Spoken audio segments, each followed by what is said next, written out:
রাত দিনকে কমবেশ করতে পারে না। তার ক্ষমতার এক দিক হচ্ছে তিনি আকাশ থেকে বৃষ্টি বর্ষণ করে ঘাস উৎপাদন করেন, মানুষের শস্য আদি ফসল আদি ফল ফুল উৎপাদন করেন। এমন কাজ পৃথিবীর কেউ করতে পারে না। তিনি ক্ষমতা দেখাতে গিয়ে 1 নম্বরে এইটা দেখিয়েছেন।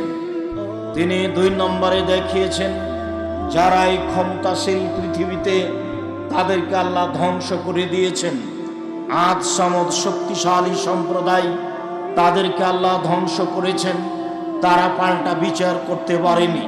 তাদের শক্তি দেখাতে গিয়ে আল্লাহ তাআলা বলেন, লাম ইখলাক মিসলাহা ফিল বিলাদ। আল্লাহ তাআলা আদ সামুদের মতো শক্তিশালী জাতি পৃথিবীতে আর কোথাও সৃষ্টি করেননি, কখনো আর করবেন না। তাদেরকে আল্লাহ ধ্বংস করে দিয়েছেন। আল্লাহ তাআলা বলেন, ফাদামদামা আলাইহিম বিদামবিহিম ফাসাওয়াহু ওয়া লা ইয়াখাফু উকবা। আল্লাহ তাদের ঝঞ্ঝা বায়ু, ঝড় বৃষ্টি দিয়ে একেবারে একাকার করে দিয়েছেন। তাদের উপরে যে ঝড় বৃষ্টি আল্লাহ পাঠিয়েছিলেন, সেই বাতাসের নাম ছিল রিহে সারসার, যা ছিল 8 দিন 7 রাত একই রকম। তা ফেরেশতার পরিচালনায় ছিল না, তা ছিল আল্লাহ তাআলার একক ক্ষমতায়। বাতাস যেখান দিয়ে গেছে সেখান থেকে বাড়ি ঘর, মানুষজন, গাছপালা, পাথর, লোহা সবকিছু কেটে চলে গেছে, কোনো কিছু রক্ষা পায়নি। তার নাম রিহে সারসার। আল্লাহ তাদেরকে ধ্বংস করে দিয়েছেন, তারা পাল্টা বিচার করতে পারেনি। আল্লাহ তাআলা ফেরাউনের মতো লোককে সাগরে ডুবিয়ে দিয়েছেন, কেউ তার বিচার করতে পারেনি। আল্লাহ তাআলা নমরুদের মতো মানুষকে ক্ষুদ্রতম মশা দিয়ে ধ্বংস করে দিয়েছেন, পৃথিবীর কেউ তার বিচার করতে পারেনি। আল্লাহ তাআলা লূত আলাইহিস সালামের সম্প্রদায়কে নিচে থেকে মাটি উপরে করে, উপরের মাটি নিচে করে ধ্বংস করে দিয়েছেন, কেউ তার বিচার করতে পারেনি।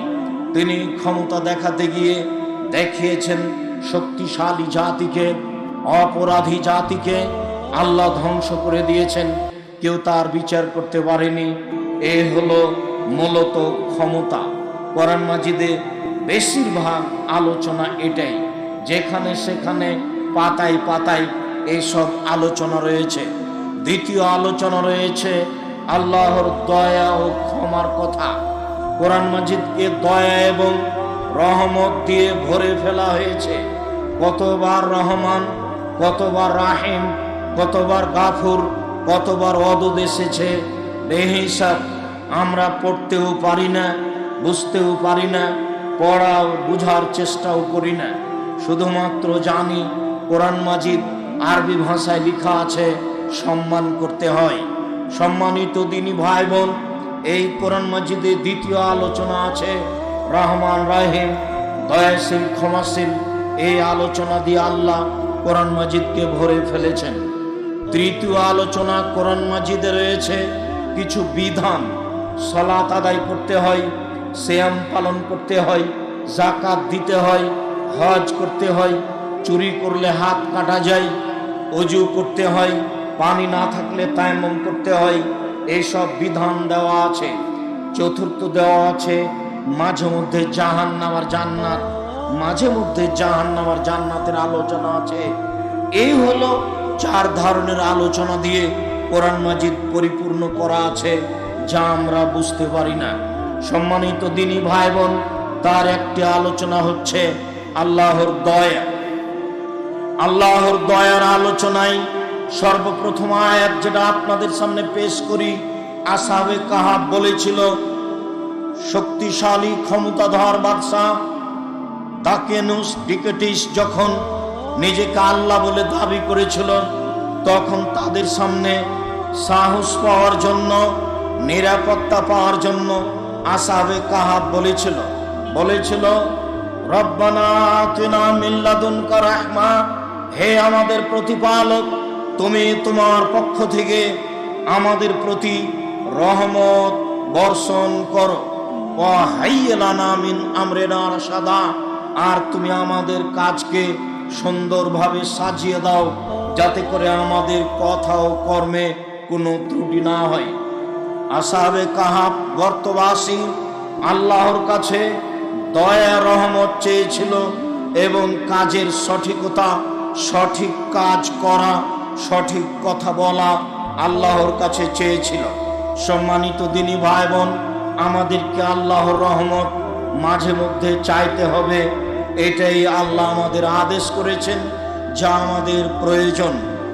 মূসা আলাইহিস সালাম বিপাকে পড়ে নিরুপায় হয়ে বলেছিলেন, রব্বিগফির ওয়ারহাম ওয়া আনতা খায়রুর রাহিমিন, হে আমার প্রতিপালক, তুমি দয়া করো, তুমি ক্ষমা করো, তুমি বড় দয়াশীল, তুমি বড় ক্ষমাশীল। আমি তোমার দয়ার আশাধারী, আমি তোমার ক্ষমার আশাধারী, আমি তোমার রহমতের আশাধারী। আইয়ুব আলাইহিস সালাম দীর্ঘদিন অসুস্থ থাকা অবস্থায় বলেছিলেন, আন্নী মাসসানিয়াদ দুরর ওয়া আনতা আরহামুর রাহিমিন, হে আমার প্রতিপালক, আমি বড় বিপদে, তুমি বড় দয়াবান। আমি দীর্ঘদিন থেকে অসুস্থ রয়েছি, কোথায় সুস্থতা রয়েছে তা বুঝতে পারি না, কখন সুস্থতা ফিরিয়ে পাবো তা আমি বলতে পারছি না। আমি নিরুপায় হয়ে অসুস্থ অবস্থায় বলছি, আমি বড় বিপদে, তুমি বড় দয়াবান, তুমি আমাকে বিপদ থেকে উদ্ধার করো। আল্লাহ তাআলা ভাবে সাধারণ জনগণ, পুরুষ নারী, সকল পুরুষ নারীকে বলেন, ইয়া ইবাদিয়াল্লাযীনা আসরাফু আলা আনফুসিহিম লা তাকনাতু মির রাহমাতিল্লাহ ইন্নাল্লাহা ইয়াগফিরুয যুনুবা জামিআ ইন্নাহু হুয়াল গফুরুর রাহিম। আল্লাহ তাআলা বলেন, হে আমার দাস দাসী পুরুষ নারী, মুমিন পুরুষ নারী, তোমরা পাপ করার পরে নিরাশা হয়ো না। পাপ তোমার কত হয়েছে এই বিবেচনা পরে, আমার কথা আগে শুনে রাখো। পাপ করার কারণে নিরাশা হয়ো না, আমি তোমাদের সব পাপ ক্ষমা করে দিব। ইন্নাহু হুয়াল গফুরুর রাহিম, নিশ্চয় তিনি আল্লাহ দয়াশীল, তিনি ক্ষমাশীল, তিনি মানুষকে ক্ষমা করে থাকেন, তিনি মানুষের প্রতি দয়া করে থাকেন। অতএব তোমরা যারা পাপী, পাপের কারণে নিরাশা হয়ো না।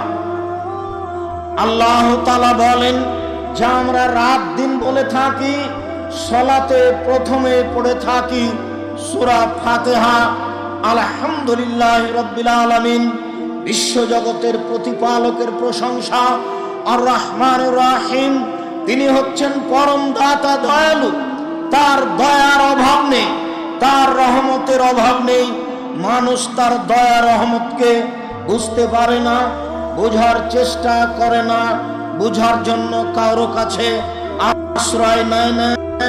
সম্মানিত দিনী ভাই বোন, আল্লাহ তাআলা নিজেকে ক্ষমাশীল, দয়াশীল প্রমাণ করতে গিয়ে কোরআন মাজিদের যেখানে সেখানে পাতায় পাতায় নিজের পরিচয় দিয়েছেন, নিজের দয়া ও রহমতের কথা বলেছেন।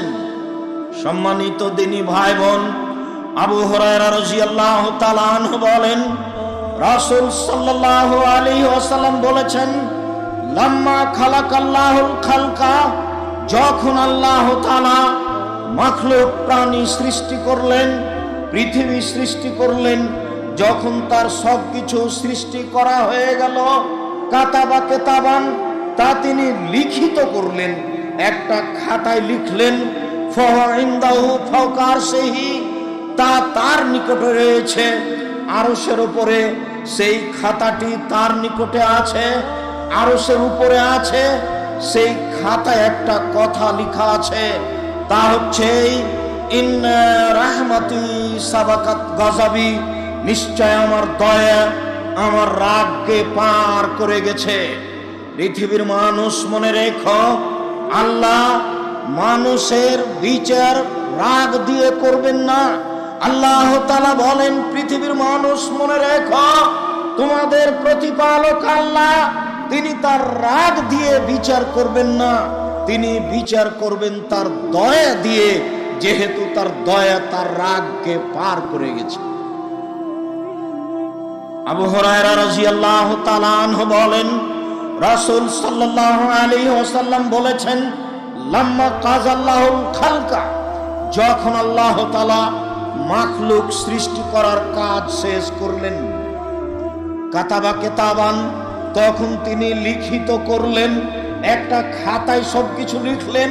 ফাহু ইনদাহু, তা তার নিকট রয়েছে, ফাওকার সেই আরশের উপরে রয়েছে। তাতে লেখা রয়েছে, ইন্না রাহমাতি গাজাবাত গালাবি, নিশ্চয় আমার দয়া আমার রাগকে, আমার ক্রোধকে পার করে গেছে। নিশ্চয় আমার দয়া, আমার রহমত আমার রাগকে পার করে গেছে। আমি কখনো রাগ দিয়ে মানুষের বিচার করব না, আমি কখনো আমার ক্রোধ দিয়ে মানুষের বিচার করব না, আমি রাগান্বিত অবস্থায় মানুষের বিচার করব না, দয়া দিয়েই করব।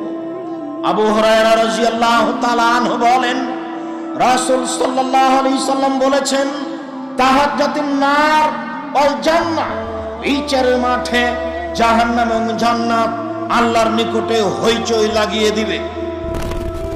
জান্নাত বলবে, বেমাউসের তো, হে আমার প্রতিপালক, আমাকে দুর্বল অসহায় মানুষ দিয়ে প্রাধান্য দেওয়া হলো কেন? আমার ভিতরে অসহায় নিঃস্ব মানুষ কেন? যারা সমাজে চলতে পারে না, সমাজ যাদের দাম দেয় না, সমাজ যাদের মূল্যায়ন করে না, তারা কেন আমার ভিতরে? এই বলে যখন জান্নাত আল্লাহর নিকটে তর্ক করলো, ঝগড়া পেশ করলো, পক্ষান্তরে জাহান্নাম বলল, হে আমার প্রতিপালক, আমার ভিতরে স্বৈরাচারী অহংকারী বদমেজাজি কেন? উসিরতু বিল মুতাজাব্বিরিন ওয়াল মুতাকাব্বিরিন, অহংকারী স্বৈরাচারী স্বেচ্ছাচারী বদমেজাজি আমার ভিতরে কেন? তখন আল্লাহ তাআলা জান্নাতকে বলেছিলেন, জান্নাত মনে রেখো, ইন্নামা আনতি রাহমাতি আরহামু বিকা মান আশা মিন ইবাদি, তুমি হচ্ছ আমার দয়া। জান্নাত তুমি মনে রেখো, তুমি হচ্ছ আমার দয়া, আমার বান্দাদের যার উপরে আমি দয়া করব, তোমার মাধ্যমে দয়া করব। আমি দয়া করলে তোমাকে দিয়ে দিব, এই জন্য তোমাকে প্রাধান্য দেওয়া হয়েছে অসহায় নিঃস্ব মানুষকে। সাধারণত অসহায় নিঃস্ব মানুষই আল্লাহকে চিনে থাকে, জেনে থাকে। জাহান্নাম তুমি মনে রেখো, ইন্নামা আনতি গাযাবি, নিশ্চয় তুমি আমার রাগ, নিশ্চয় তুমি আমার ক্রোধ।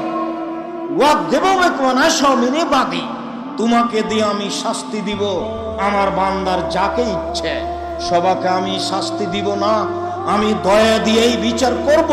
তবে আমি যাকে শাস্তি দেওয়ার ইচ্ছা করব, জাহান্নাম তোমাকে দিয়েই করব, যার কারণে তোমার ভিতরে দেওয়া হয়েছে স্বৈরাচারী স্বেচ্ছাচারী অহংকারী বদমেজাজি মানুষকে। সম্মানিত দিনী ভাই বোন, আবু হুরায়রা রাদিয়াল্লাহু তাআলা আনহু বলেন, রাসূল সাল্লাল্লাহু আলাইহি ওয়াসাল্লাম বলেছেন, লা ইয়ালামুল কাফির লা ইয়ালামুল মুমিন মা ইনদাল্লাহি মিনাল উকুবা, যদি মুমিন পুরুষ নারী জানতো আল্লাহর নিকটে কি শাস্তি রয়েছে, যদি মুমিন পুরুষ নারী জানতো আল্লাহর নিকটে কি শাস্তি রয়েছে, মা তামা বে জান্নাতি আহাদুন, তাহলে পৃথিবীর কোন মানুষ জান্নাতের আশা পোষণ করত না। মানুষ যদি জানতো, মুমিন পুরুষ নারী জানতো যদি আল্লাহর নিকটে কি শাস্তি রয়েছে, তাহলে কেউ জান্নাতের আশা করত না। পরের বাক্যে আল্লাহর নবী বলেন, ওয়ালাউ ইয়ালামুল কাফির মা ইনদাল্লাহি মিনার রাহমা, মানুষ যদি জানতো আল্লাহর কাছে কি দয়া রয়েছে, মানুষ যদি জানতো আল্লাহর কাছে কি রহমত রয়েছে, মা কানাতা মিন জান্নাতিহি আহাদুন, তাহলে পৃথিবীর কোন মানুষ তার জান্নাত হতে নিরাশা হতো না, সবাই জান্নাত পাওয়ার আশা করত।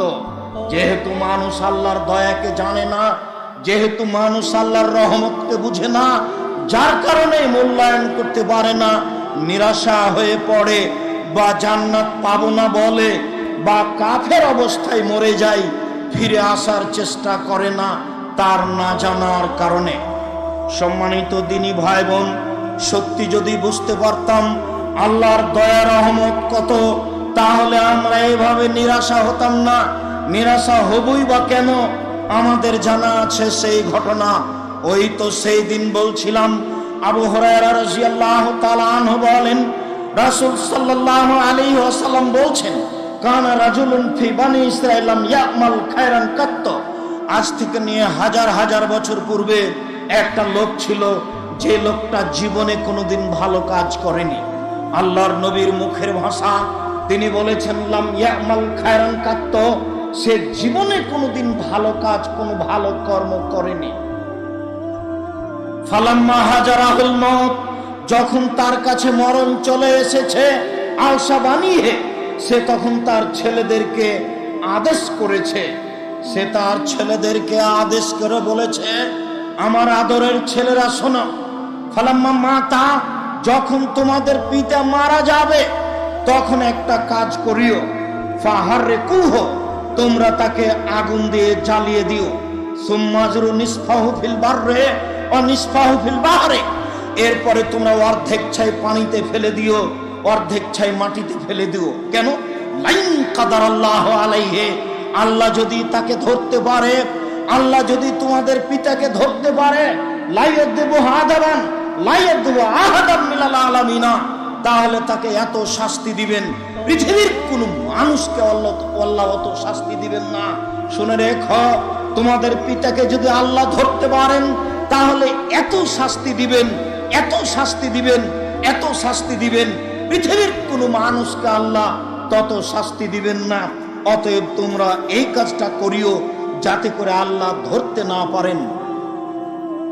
ফালাম্মা মাতা, যখন পিতা মারা গেল, ফালু মা মারাহুম, পিতা যা আদেশ করেছিল তাই ছেলেরা করল।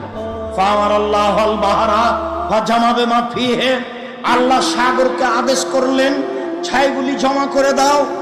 সাগর ছাইগুলি জমা করে দিল। ওমর আল্লাহুল বাররা, আল্লাহ তাআলা মাটিকে আদেশ করলেন, মাটি ছাইগুলি জমা করে দাও। মাটি ছাইগুলি জমা করে দিল। এবার আল্লাহ তাআলা তাকে মানুষ তৈরি করে প্রস্তুত করে বললেন, লেমা ফালতা হাজা, বলো তুমি তোমার ছেলেদেরকে আদেশ কেন করেছিলে?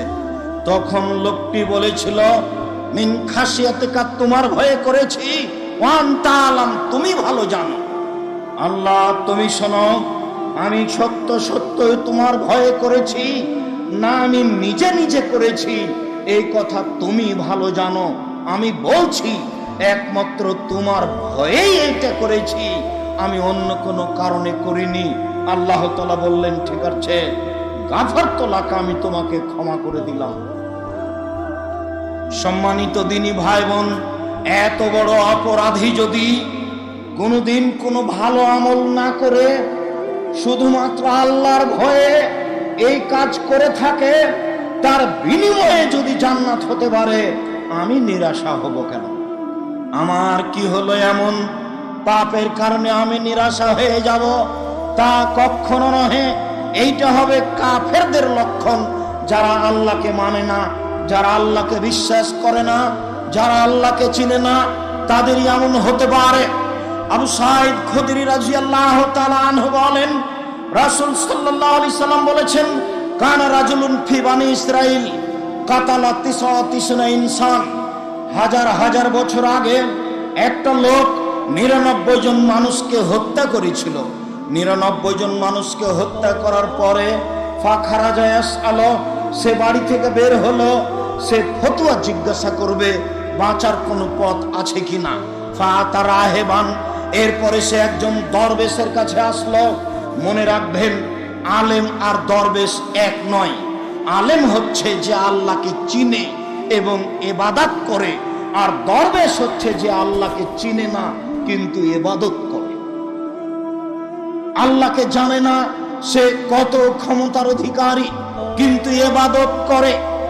দরবেশের কাছে এসে বলল, আলাহু মিনাত তাওবা, যে লোকটি 99 জন মানুষকে হত্যা করেছে তার কি কোনো তওবা আছে? তার তওবা কি কবুল হবে? ফাকারাল্লাহ, লোকটি বলে দিল, না, যেহেতু সে দরবেশ, আল্লাহর দয়া রহমতকে সে জানে না, সে নাকচ করে দিল। ফাকাতালাহু, এই লোকটি তাকেও হত্যা করলো। 100 জন হয়ে গেল। ফাজাআলা ইয়াসআলু, সে এখন বের হলো, আবারও মানুষকে জিজ্ঞাসা করবে কোথায় বাঁচার পথ পাওয়া যায়। কালা রাজুলুন ইতে কারিয়াতান কাযা ওয়া কাযা, একজন লোক বলল অমুক গ্রামে যাও, অমুক গ্রামে যাও, সেখানে কোনো আলেম আছে, সেখানে জিজ্ঞাসা করো, ফল হতে পারে। এইটুকু বলতেই ফাদরাকাহুল মউত, তার মরণ চলে আসলো। সে ওখানেই আছে, যেতে পারেনি। মরণ চলে আসলো, সে মাটিতে পড়ে গেল। ফান্নাআ বিসাদরিহি নাহওয়াহা, সে তার বুকটাকে ওই গ্রামের দিকে ঠেলে দিল। যখন মাটিতে পড়ে যায়, তখন বুকটা ওই গ্রামের দিকে ঠেলে দিয়ে আল্লাহকে দেখাতে চাইলো, 99 জন মানুষকে হত্যা করেছি, 100 জন মানুষকে হত্যা করেছি, তাতে আসে যায় না। আমি বুকটা গ্রামের দিকে ঠেলে দিয়ে তোমাকে দেখাতে চাইলাম যে আমি ক্ষমা খুঁজছি, আমি তোমার দয়া খুঁজছি। ফাখতাসামাত ফিহি মালায়েকাতুর রাহমা ওয়া মালায়েকাতুল আযাব, জাহান্নামের ফেরেশতা জান্নাতের ফেরেশতা হইচই লাগিয়ে দিল। জাহান্নামের ফেরেশতা বলল আমরা নিয়ে যাব, জান্নাতের ফেরেশতা বলল আমরা নিয়ে যাব। ফাআল্লাহু ইলাহাজিহি আন তাকাররাবি ওয়াল্লাহু ইলাহাজিহি আন তাবাদি, আল্লাহ তাআলা হুকুম করলেন ওই গ্রামকে, যে গ্রামের দিকে যাচ্ছিল, বললেন গ্রাম তুমি আগে আসো। গ্রাম কিছু আগে চলে আসলো। যে গ্রাম থেকে যাচ্ছিল সেই গ্রামকে আল্লাহ আদেশ করলেন তুমি একটু পিছে হটে যাও। গ্রাম পিছে হটে গেল। আল্লাহ তাআলা তাদেরকে বললেন ফাকিসুমা বাইনাহুমা, দেখো তো এই দুই দিক মেপে দেখো, লোকটা যেখানে পড়ে আছে সেখান থেকে মাপো কত দূর আছে গ্রাম, আবার মাপো কত দূর ছেড়ে গেছে গ্রাম থেকে। মেপে দেখা গেল যে আকরাবাইলা হাজিবে শিবরিন, যে গ্রামে যাচ্ছিল সেই গ্রামের দিকে অর্ধ হাত আগিয়ে গেছে। ফাগফিরালাহু, আল্লাহ তাকে ক্ষমা করে দিলেন, বললেন তোমাদের হইচই করতে হবে না, আমি তাকে ক্ষমা করে দিয়েছি। বুখারী মুসলিম। সম্মানিত দিনী ভাই বোন, পৃথিবীর দিনী ভাই বোন, মুসলিম ভাই বোনকে আমরা বলছি আল্লাহর দয়া থেকে নিরাশা হতে হবে না। 100 জন মানুষকে হত্যা করেও যদি মানুষ জান্নাত পেয়ে যায় এইভাবে, এবং আল্লাহ তাকে জান্নাতে দেওয়ার জন্য কৌশল অবলম্বন করেন, তাহলে আমি পাপ করে নিরাশা হব কেন? নিরাশার কিছু নেই। দয়ার আশা করতে হবে, রহমতের আশা করতে হবে, ক্ষমা চাইতে হবে। দেশ বিদেশের ভাই বোন রয়েছেন যারা আপনারা বিভিন্ন এলাকা থেকে, দূর দূরান্ত থেকে আমাদের বক্তব্য শুনছেন, সকল দিনী ভাই বোনকে আমি আশ্বস্ত করছি যে আল্লাহর এই দয়াটাকে দেখুন, ইনশাআল্লাহ আল্লাহ আপনাদের প্রতি দয়া করবেন। নিরাশার কিছু নেই, আশ্বস্ত হন। নিরাশার কিছু নেই, আশ্বস্ত হন। নিরাশার কিছু নেই। আল্লাহর দরবারে ক্ষমা চান, অনেক দয়া নিয়ে, বেহিসাব দয়া নিয়ে, বেহিসাব ক্ষমা নিয়ে আল্লাহ প্রতীক্ষমান রয়েছেন আপনাকে আর আমাকে ক্ষমা করার জন্য। সম্মানিত দিনী ভাই বোন, দেখুন আপনি আল্লাহর দয়া, দেখুন আপনি আল্লাহর ক্ষমা, কিভাবে আল্লাহর দয়া হয়, কিভাবে আল্লাহর ক্ষমা হয়। আনাস রাদিয়াল্লাহু তাআলা আনহু বলেন, রাসূল সাল্লাল্লাহু আলাইহি ওয়াসাল্লাম বলেছেন, আল্লাহ তাআলা বলেন, মানে হাদিসে কুদসি, ভাষা আল্লাহ রাসূলের মুখ দিয়ে, তবে আল্লাহ তাআলা বলছেন। যখন আল্লাহ তাআলা বলেন আর ওই কথাগুলি যদি জিবরাইল আমাদের নবীর সামনে পড়েন, সেইটা হচ্ছে কোরআন। আর যদি জিবরাইল না পড়েন, আল্লাহ তাআলা বলেন আর ওটাই আমাদের নবী মুখ দিয়ে বলেন, তার নাম হাদিসে কুদসি। এটা কোরআন মাজিদ নয়। জিবরাইল আলাইহিস সালাম যেটা পড়েছেন আমাদের নবীর সামনে, সেটা হচ্ছে কোরআন। আর যেইটা আল্লাহ আমাদের নবীকে বলতে বলেছেন যে আমি বলছি, আপনি মুখ দিয়ে জনগণকে বলে দেন, তার নাম হচ্ছে হাদিসে কুদসি। আনাস রাদিয়াল্লাহু তাআলা আনহু বলেন, রাসূল সাল্লাল্লাহু আলাইহি ওয়াসাল্লাম বলেছেন, আল্লাহ তাআলা বলেন, ইবনে আদম মা দারাউতানি ওয়া রাজাউতানি, হে আদমের ছেলে মেয়ে শুনে রাখো, তোমরা যেভাবে আমাকে ডাকো আমি সেভাবে থাকি, তোমরা যেভাবে আশা পোষণ করো সেভাবে আমি পূর্ণ করে থাকি। আদমের ছেলে মেয়েরা শোনো, তোমরা আমাকে যেভাবে ডাকো আমি সেভাবে থাকি, যেভাবে আশা পোষণ করো সেভাবে আমি পূর্ণ করে থাকি। আমি তোমাকে ক্ষমা করে দিলাম, আমি পরোয়া করি না তুমি কত বড় পাপী, আমি পরোয়া করি না তুমি কত বড় পাপী, আমি পরোয়া করি না তুমি কত বড় পাপী। আমি তোমার ডাকা অনুযায়ী রয়েছি, তুমি যেভাবে ডাকো আমি সেভাবে থাকি, যেভাবে আশা পোষণ করো আমি সেভাবে পূর্ণ করে থাকি। আল্লাহ তাআলা বলেন, ইবনা আদম লা বালাগাত যুনুবুকা আনানাস সামায়ে, হে আদমের ছেলে মেয়ে শোনো, তোমাদের পাপ বেশি হতে হতে যদি আকাশে লেগে যায়, পাপ আর পাপ, আকাশ জমিন পাপে পরিপূর্ণ হয়ে আছে, ফাস্তাগফিরতানি, এরপরে যদি তুমি আমার কাছে ক্ষমা ভিক্ষা চাও, গাফারতু লাকা, আমি তোমাকে ক্ষমা করে দিব। ওয়ালা উবালি, আমি পরোয়া করি না তুমি কত বড় পাপী, আমি পরোয়া করি না তুমি কত বড় পাপী, আমি পরোয়া করি না তুমি কত বড় পাপী। আল্লাহ তাআলা এই দুনিয়ায় আদম সন্তানকে লক্ষ্য করে এই বাক্য বলেন। বিচারের মাঠে, কিয়ামতের মাঠে যখন আমরা উপস্থিত হব, তখন আল্লাহ তাআলা আমাদের সামনে আসবেন, এসে বলবেন, ইবনা আদম লা তাইতা বিকরাবিল আরজি খাতায় সুম্মা লাকিতানি লা তুশরিক বি শাইআ লা তাইতা বিকরাবিহা মাগফিরা। আদমের ছেলে মেয়ে শোনো, আজ তোমরা উপস্থিত হয়েছ আকাশ জমিন পরিপূর্ণ পাপ নিয়ে, পাপ আর পাপ, আকাশ জমিন পরিপূর্ণ হয়ে আছে তোমাদের পাপে। শোনো, আমি আল্লাহ তোমাদের পাপের সমপরিমাণ ক্ষমা নিয়ে উপস্থিত হয়েছি। যদি শিরক না থাকে, তোমাদের যেই পরিমাণ পাপ আমার সেই পরিমাণ ক্ষমা, তোমাদের যেই পরিমাণ পাপ আমার সেই পরিমাণ ক্ষমা, তোমাদের যেই পরিমাণ পাপ আমার সেই পরিমাণ ক্ষমা। তোমাদের পাপ যত আমার ক্ষমা তত, তোমাদের পাপ যত আমার ক্ষমা তত, তোমাদের পাপ যত আমার ক্ষমা তত, যদি শিরক না করো। সম্মানিত দিনী ভাই বোন, শিরক মহাপাপ, শিরকের ব্যাপারে সাবধান থাকবেন। এই ছেলে, এভাবে ঢং ঢং করে কোথায় হেঁটে যাচ্ছ? আর ওখানে যারা দাঁড়িয়ে আছে কিভাবে দাঁড়িয়ে আছে? আপনি কি কোনো কাজ দেখাচ্ছেন আমাকে? যারা ওখানে দাঁড়িয়ে আছে তারাই বা কিভাবে দাঁড়িয়ে থাকতে পারে? দয়া করে আপনি আমাকে কোনো কাজ দেখায়েন না, আপনাকে আমি অনেক ভালোবাসি। আপনি ভালোবাসার খাতিরেই বাংলাদেশের বিভিন্ন জেলা থেকে এসেছেন। আপনি অনুরোধ রক্ষা করুন, পাখি যেন মনে করে যে আপনি পাথর। পাখি আপনাকে পাথর মনে করে আপনার গায়ে বসার ইচ্ছা করবে, এরকম ভাবে বসে থাকবেন, কথা মূল্যায়ন করবেন। আপনার জন্যই বলছি, নিজের প্রয়োজন দেখাবেন না দয়া করে, যে যেখানে আছে। যারা আপনারা মহিলা আছেন তাদেরকে আমরা অনুরোধ জানাচ্ছি, কাজ বন্ধ করুন, কথা বন্ধ করুন, মুখ বন্ধ করুন। আমরা অনেক কষ্ট করে আপনাদের সামনে সময় পেশ করি, কথা দিন ধর্মের বলে থাকি। আরো আমি আব্দুর রাজ্জাক বিন ইউসুফ বলি, আল্লাহে আল্লাহর কসম, আল্লাহে আল্লাহর কসম, আল্লাহে আল্লাহর কসম, বিগত 31 বছর 90 সাল থেকে আমি মাঠে আছি। এই 90 সাল থেকে না আজ পর্যন্ত আমি কোনোদিন অপ্রয়োজনীয় বাক্য বলি।